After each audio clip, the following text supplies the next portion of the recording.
మీ business ఏదైనా మీ ఊర్లో promotion చేయాలంటే అది సుమన్ టీవీతోనే సాధ్యం. ఇప్పుడే సంప్రదించండి. నమస్తే, welcome to Suman TV Annamayya district. నేను సిరివేల్ చరణ్ కుమార్. మొత్తం తెలుగు రాష్ట్రాలు ఒక్కసారిగా ఉలిక్కి పడిన సంఘటన మన రాయచోటిలో జరిగింది. అది ఏమిటి అంటే, అబూబకర్ సిద్దికి అండ్ మహమ్మద్ అలీ అనే ఇద్దరు ఉగ్రవాదులు ఈ మన రాయచోటి పట్టణంలో ఇక్కడే తలదాచుకుంటున్నట్టుగా ఇంటెలిజెన్స్ వర్గాలకు తెలిసిన తర్వాత వాళ్ళు 2 నెలలు రెక్కి చేసి వాళ్ళను పట్టుకోవడం జరిగింది. వాళ్ళ ఆధార్ కార్డు, వాళ్ళ పుట్టు పూర్వోత్తరాలు, ఎక్కడి నుంచి వచ్చినారు, ఎక్కడ ఏ పని మీద వాళ్ళు ఇక్కడికి వచ్చారు అని ఒక రాయచోటిలోనే కాకుండా మొత్తం తెలుగు రాష్ట్రాల్లో, మొత్తం భారతదేశంలో ప్రతి ఒక్కరు వాళ్ళ పూర్తిగా ఎంక్వైరీ చేసుకున్న తర్వాతనే ఇళ్లకు బాడుగుగా ఇచ్చే ఉద్దేశం ఉంటే వాళ్ళ మొత్తం ఎంక్వైరీ చేసుకొని తర్వాతనే వాళ్లకు బాడుగు ఇవ్వాలని చెప్పి, వాళ్ళ డీటెయిల్స్ కూడా, వాళ్ళ ఆధార్ కార్డు కాపీ, వాళ్ళ డీటెయిల్స్ కూడా ఒక కాపీ ఓనర్స్ దగ్గర, ఒక కాపీ లోకల్ పోలీస్ స్టేషన్ లో కూడా ఇస్తే ఇలాంటివి అరికట్టవచ్చు అని సుమన్ టీవీ యాజమాన్యం అభిప్రాయపడుతుంది. సో రాయచోటి పట్టణంలో 2 ఉగ్రవాదులు దొరికారు. అందులో అబూబకర్ సిద్దికి మరియు మహమ్మద్ అలీ, అతన్ని మన్సూర్ అని కూడా పిలుస్తారు. ఆ మన్సూర్, మహమ్మద్ అలీ ఉన్న ఇల్లు ఇదే ఇల్లు.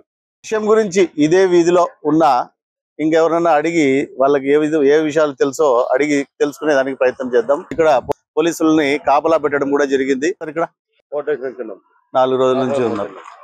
వాళ్ళను అరెస్ట్ చేసినప్పుడు మీరు కూడా ఉన్నారా ఇక్కడే? మీకు డ్యూటీ తర్వాత వేసారన్నమాట. ఓకే. మహమ్మద్ అలీ లేకపోతే అబూబకర్ సిద్దికి నైబర్ మహమ్మద్ రఫీ అన్న ఫర్నిచర్ షాప్, రెడీ చేసే ఫర్నిచర్ షాప్ ఇది అన్నా. ఇప్పుడు వాళ్ళిద్దరు సొంతం అన్నదమ్ములా కాదని అనుకుంటున్నారు. ఎంత నిజమో ఎంత అబద్ధమో అయితే మనకు తెలియదు. వాళ్ళకు ఇద్దరికి పెళ్లిళ్ళు చేసిన బ్రోకర్లు ఎవరైనా, వాళ్ళు ఏమైనా పేర్లు తెలుసా మీకు? పేర్లు తెలియదు. 9 years బ్యాక్ మ్యారేజ్ అయిందంట.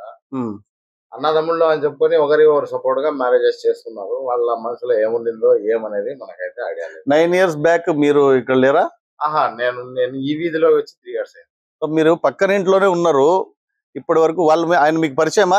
అబూబకర్ సిద్దికి గానీ మహమ్మద్ అలీ గానీ ఎవరైనా ఇద్దరులో ఎవరైనా పరిచయమా? లేదండి, వీధిలో ఉన్నారు కాబట్టి మామూలుగా ఏమంటే.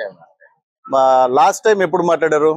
లాస్ట్ టైం అంటే దాదాపుగా ఎక్కువ బయటికి రారు, ఎక్కువగా ఉంటారు, అక్కడ షాప్ దగ్గర ఉంటారు. ఎటువంటి అనుమానం అనేది కలగలేదు. ఆ విధంగా ఉంటుంది అనేది మనకు కూడా ఐడియా లేదు. విషయం తెలిసి ఉగ్రవాది అని తెలిసిన తర్వాత మీరు ఫస్ట్ తెలియగానే ఎట్లా ఫీల్ అయినారు? ఫుల్ టెన్షన్ అయిపోయింది, ఏ పరిస్థితిలో ఉన్నాం మేము అనేసి. సో ఆయన మీతో మామూలుగా కలిసినప్పుడు ఏం మాట్లాడేవాడు? నార్మల్, మాకన్నా ఇంకా చాలా మంచి బిహేవియర్ గా ఉండేవాడు. ఆయన వయసు ఎంత ఉండేది? ఆయన వయసు దాదాపు 45-50 ఉండేది. ఓకే. ఎప్పుడు అనుమానం కలిగే విధంగా ఎప్పుడు? అసలు అనుమానం అనే ప్రసక్తే లేదన్నమాట. చాలా మెత్తని మనస్తత్వం గల మనిషిగా బిహేవియర్. కానీ ఇన్ని మర్డర్లు, ఇన్ని బాంబు దాడులు చేసినాడు అని చెప్పి తెలిసిన తర్వాత షాక్ అయిపోయింది. పోలీసు వారు వచ్చి చెప్పిన తర్వాత చాలా షాక్ అయిపోయారు. సో మహమ్మద్ రఫీ గారు ఆయన ఉగ్రవాది అని చెప్పి మీకు కొద్దిగా డౌట్ ఉన్నా కూడా పోలీసులకు చెప్పేవాళ్ళ? కంపల్సరీ చెప్పేవాళ్ళు. అనుమానంగా ఉంది అనేసి. మా ఈ వీధిలో ప్రజలు ఉన్నారు కాబట్టి ఏమన్నా అయితే ఇబ్బందే కదా చెప్పేవాళ్ళని. కానీ అసలు అనుమానం అనే విధంగా వాళ్ళు నడవలేదు. ఇట్లా ఉగ్రవాదులు వచ్చి ఇళ్లలో బాడుగులకు తీసుకొని ఇన్ని సంవత్సరాలు తలదాచుకున్నా మనం కనుక్కోలేకుండా ఉన్నాము. దీన్ని అరికట్టాలంటే మీరు ఒక ముస్లిం గా మీరు ఏం చెప్పదలుచుకుంటారు? డిపార్ట్మెంట్ కి అయితే ఇన్ఫర్మేషన్ ఇవ్వాలి ఖచ్చితంగా. ఓనర్స్ అనే వాళ్ళు ఆధార్ కార్డు కానీ వాళ్ళ డాక్యుమెంట్స్ కానీ ఏదైనా సరే ముందు చూసుకొని చేసుకొని ఇవ్వాలి. ఇంకో విషయం ఏమంటే వాళ్ళు దాదాపు 20 years పై నుంచి ఉన్నారు కాబట్టి ఆధార్ కార్డ్స్ అవి ఇక్కడే ఉండొచ్చు. సో ఆయన చెప్పేదాన్ని బట్టి చూస్తే ఎవరికైనా భారతదేశంలో ఆధార్ కార్డులు, ఓటర్ కార్డులు క్రియేట్ చేయడం అనేది పెద్ద విషయం కాదు. ఫస్ట్ మన ప్రభుత్వ యంత్రాంగము ఖచ్చితంగా ఎవరికి మనం ఆధార్ కార్డులు ఇస్తున్నాం, ఎవరికి మనం ఓటర్ కార్డులు ఇస్తున్నాం అనే దాని మీద దృష్టి పెట్టాలి. ఎవరికంటే వాళ్ళకి ఇస్తే వాళ్ళు కూడా మనతో పాటే ఉండేవాళ్ళని చెప్పి వాళ్ళకి రెంట్లకు ఇచ్చేదానికి, వాళ్ళకి కిరాయికి ఇవ్వడానికి అందరూ ఎవరైనా మొగ్గు చూపుతారు. సో దాన్ని అరగెట్టాలంటే ఖచ్చితంగా మనము ఈ ఆధార్ కార్డులు, ఓటర్ కార్డులు జరుగుతున్న గఫలాలని, తప్పిదాలని మనము ఖచ్చితంగా జరగకుండా చూసుకునే బాధ్యత ప్రభుత్వ యంత్రాంగం తీసుకోవాలని కోరుకుంటాను. ఇదే వీధిలో ఉంటున్న అబ్దుల్ కూడా మనతో మాట్లాడడానికి ముందుకు వచ్చాడు. ఆయనకు మహమ్మద్ అలీ అలియాస్ మన్సూర్ కూడా పరిచయమే అని చెప్తున్నాడు. ఆయన మాటల్లోనే తెలుసుకుందాం మన్సూర్ గురించి. ఈ వీధిలో అయితే నా పిల్లప్పటి నుంచే నేను చూస్తున్నాను. ఈ వీధిలో అయితే ఉమ్, బట్టల వ్యాపారం చేసుకుంటే మాకు కూడా తెలియదు ఎట్లా అంటే ఇట్లా మంచి మేము కూడా సడన్ గా విన్న తర్వాత మేము కూడా షాక్ అయితే మేము కూడా గురి అయి ఉన్నాము. అంటే వీధిలో చుట్టుపక్కల అందరు భయపడుతున్నారు. అంటే సడన్ గా ఇట్లా మంచి అని ఎవరికి తెలియదు. ఇట్లా అని ఒక బట్టల వ్యాపారస్తుడే బట్టలు అమ్ముకుంటాడు అని అందరం అనుకున్నాము. కానీ ఇది మేము కూడా ఒక షాక్ విధంగా అనుకుంటున్నాము. మీరు రెగ్యులర్ గా ఆయనతో టచ్ లో ఉండేవాళ్ళ, మాట్లాడే వాళ్ళ? టచ్ లో అంటే టచ్ లో ఏం లేదు. మనం పక్క వీధిలోనే మా ఇల్లు, అంటే డైలీ చూస్తుంటాము. అంతేగాని మాటలు అయితే మనకు వ్యక్తిగతంగా పరిచయం లేదు. లేదు, అట్లయితే ఏం లేదు. ఏమంటే మనం వీధిలో ఉంటాం కాబట్టి పిల్లప్పటి నుంచి అయితే నేను చూస్తున్నాం. ఇక్కడ మీరు చిన్నప్పటి నుంచి చూస్తున్నా అంటున్నారు కదా, మరి ఆయన మీద ఎప్పుడు కానీ మీకు డౌట్ రావడము, ఆయన దగ్గరికి ఎవరైనా వేరే మీ వయసులో ఉండే వాళ్ళు వచ్చిపోవడం అట్లాంటి ఎప్పుడైనా ఏమైనా జరిగినాయా? ఇట్లా అయితే నేను చూడలేదు. షాప్ యాక్చువల్ గా చూసినప్పటి నుంచి అయితే షాప్ ఎప్పుడు సండే మండే అంటే డే అనేది లేదు. వాళ్ళు ఓపెన్ చేస్తారు. అలానే వాళ్ళ ఇది బట్టలు ఉన్నాయి కదా అమ్ముకుంటారు. ఏమంటే అంత క్లోజ్ లోనే పెట్టి అమ్ముకుంటారు. ఏమంటే ఉండరు ఇక్కడైతే. ఎక్కువ నేను చూసేదంతా ఇక్కడైతే వస్తారు. ఒక 1 day 2 day అట్లా అమ్ముకుంటారు. మళ్ళీ క్లోజ్ లోనే ఉంటుంది షాప్ అయితే. మీరేం చేస్తా ఉంటారు? నేనైతే 2-wheeler మెకానిక్. నేను చిక్ రోడ్ లోనే షాపు. అంటే నేను పొద్దున పోతే సాయంత్రం వస్తా. ఆ టైంలో అయితే నేను చూస్తూ ఉంటా. ఇప్పుడు వీక్ లో 1 time 2 time అట్లా 2 times అట్లా షాప్ అయితే ఓపెన్ లో ఉంటుంది. ఓకే. ఇప్పుడు ఈ వీధిలో మొత్తం అంతా ఒక భయానకమైన భయపడే వాతావరణం క్రియేట్ అయింది కదా, సో వాళ్ళందరికీ మీరు ఏం చెప్పదలుచుకున్నారు? అంటే అందరం కలిసి ఉన్నాము. కలిసిమెలిసి మనం అయితే బాగున్నాము. మనం హిందూ ముస్లిం అని ఏం తేడా ఏం లేదు. అందరూ మా ఫ్రెండ్స్ కూడా హిందూస్ అంతా క్లోజ్ గా ఉన్నాం. ఏమంటే ఇప్పుడు న్యూస్ ఏం చూస్తున్నామంటే వాడు చేసిన ద్వారా ఆ పని ద్వారా అందరికి చెడ్డ పేరే. రాయచోటి లోపల సరౌండింగ్ లో ఉండే పూర్తి రాయచోటికి చెడ్డ పేరే. నాకు తెలిసిన వరకు ఇక్కడ ఉన్నారు కమిలియన్స్ ఉంటారు కదా, అందరికి పట్టుకోండి విచారణ చేయండి.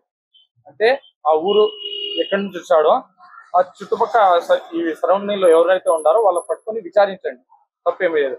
ముందు వాళ్ళకి పట్టుకొని వాళ్ళ ద్వారా ఏమైనా ఇన్ఫర్మేషన్ వస్తుందంటే కనుక్కోండి. ఇదైతే మంచి మాట. ఇంకోసారి కొత్త వాళ్ళకి బాడుగకి ఇచ్చే ముందు ఎలాంటి జాగ్రత్తలు తీసుకుంటే మంచిది, అది కూడా మీ నోటి నుంచి చెప్పండి. అవునా, జాగ్రత్త అనే ఒక చిన్న మాట. నేను కూడా మా ఇల్లు సొంత ఇల్లు ఉండింది. 12 years అగో మేము అమ్మేసాం కొంచెం ఇబ్బంది వల్ల.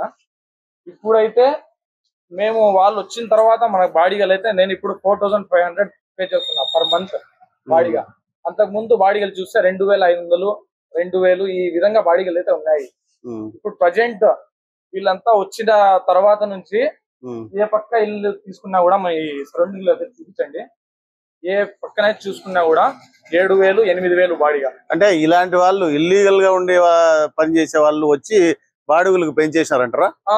ఈ విధంగా మనిషి ఆశపడతాడు. ఇల్లు బాడికి ఇచ్చేవాడు ఎక్కడి నుంచి వచ్చాడు మనిషి, అలానే బాడీ ఎక్కువ ఇస్తాడు, వీని పెట్టుకుంటే బాగుంటుందని ఈ విధంగా పిలుచుకున్నారు. ఎవరికి వాళ్ళు ఎవరు ఎక్కడి నుంచి వచ్చినారు, వాళ్ళ ఉద్దేశం ఏంది, వాళ్ళు ఏం చేస్తారు, వాళ్ళ గురించి ఎంక్వైరీ చేయకుండా బాడుగులకు ఆశపడి ఈ విధంగా ఇచ్చేస్తారంటారు. అంతేనా? ఒక మీకైనా సుమన్ టీవీ అయినా మేము చెప్తాము. ఏ ఊర్లో ఎవరు వచ్చినా కొత్త వాళ్ళు ఇంటి ఓనర్ వాడు ప్రూఫ్ ఆధార్ కార్డు ఇవన్నీ ఇప్పించుకొని ఎక్కడి నుంచి వచ్చాడు విషయం ఎంత తెలుసుకొని అయితే వాడికి ఇవ్వాలి. ఆ ప్లేస్ లో ఎవరున్నా కూడా నేను ఇదే వీధిలో పుట్టి పెరిగింది. నేను ఇదే వీధిలో. ఏమంటే నేను వినడంలో కూడా ఆ మంచికి నేను చూసాను. ఒక 2 చోట్ల స్మోకింగ్ చేస్తా నిలబడతా అన్నాడు. ఇంకో అతను ఉన్నాడు. ఆ మంచికి కూడా చూసా. అంటే ఆ మంచి ఇక్కడ అయితే ఈ వీధిలో అయితే పక్క వీధిలో అయితే ఉన్నాడు. ఆ మంచి మాట్లాడడం ఇవన్నీ మామూలుగా మనము మీరు నేను ఎట్లా మాట్లాడడం ఇవన్నీ జరుగుతాయి. ఇట్లా చూసాను అంతకు. నేను కూడా ఫస్ట్ టైం ఇది నాకు కూడా. సో అబ్దుల్ కూడా అదే చెప్తున్నాడు, ఎవరైనా కొత్త వ్యక్తులు వస్తే ఖచ్చితంగా ఆధార్ కార్డు వాళ్ళ పుట్టు పూర్వోత్తరాలు కనుక్కున్న తర్వాతగే బాడుగకు ఇవ్వవలసిందిగా ఆయన కోరుకుంటాడు. షాప్ రూమ్, చీరల వ్యాపారం షాప్ రూమ్ మాత్రం ఇక్కడ చేసేవాడు అనమాట. ఇదే ఆ షాప్ రూమ్. షాప్ రూమ్ వారం అంతా క్లోజ్ ఉండి ఓన్లీ ఆదివారం మాత్రం ఓపెన్ చేసేవాడు. ఆదివారం హోల్సేల్ చీరల వ్యాపారం చేస్తూ ఇక్కడ జీవనం సాగించేవాడు. మనము చాలా జాగ్రత్త వహించాల్సిన రోజులు ఇవి.